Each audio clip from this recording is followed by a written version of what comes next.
travaille sur ce projet-là. Et donc on avait eu une première partie des études de faisabilité qui avait été réalisée avec l'appui de la coopération japonaise et turque.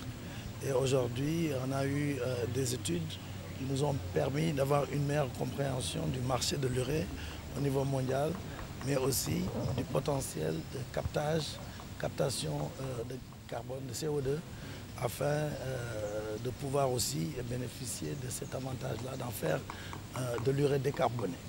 Donc on a pu faire ces études grâce au soutien, et c'est pour ça qu'aujourd'hui j'ai le plaisir d'avoir l'ambassadeur du Royaume-Uni à côté de nous, qui à travers Manufacturing Africa nous a permis de faire ces deux études qui nous ont permis d'avoir une meilleure compréhension du marché et donc du potentiel, mais également de savoir l'opportunité qu'on aura d'avoir ce captage de CO2.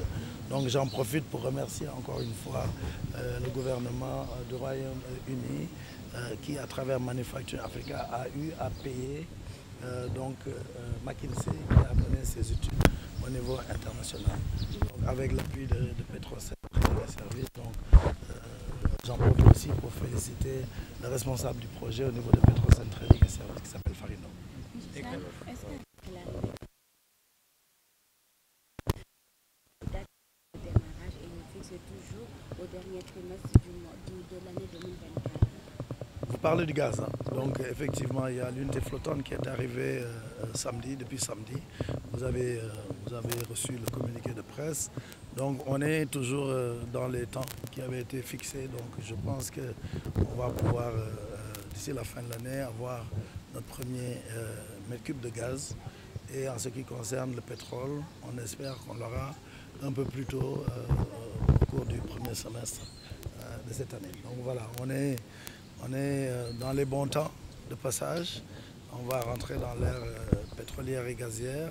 Et ce qui était important, au-delà des revenus qu'on peut tirer de la vente de ces ressources naturelles, c'est surtout la valorisation qui peut accompagner ces ressources naturelles. Et c'est pour ça que ce projet Durée est un projet très très important parce qu'il permet de valoriser ce gaz-là au niveau local et de créer ce qu'on appelle le contenu local. C'est vraiment à ce niveau-là qu'on pourra parler de l'industrialisation puisqu'on a une usine, il y aura des milliers d'emplois et donc c'est ça l'avantage d'avoir ce gaz-là au niveau du Sénégal.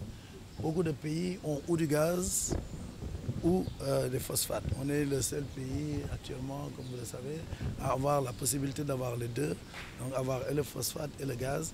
Donc on devrait pouvoir avoir ce qu'on appelle des engrais composés, NPK. Et ça, c'est un avantage comparatif sur lequel nous allons jouer pour permettre encore une fois cette industrialisation qui va appeler ce développement que nous souhaitons tous de tous nos vœux.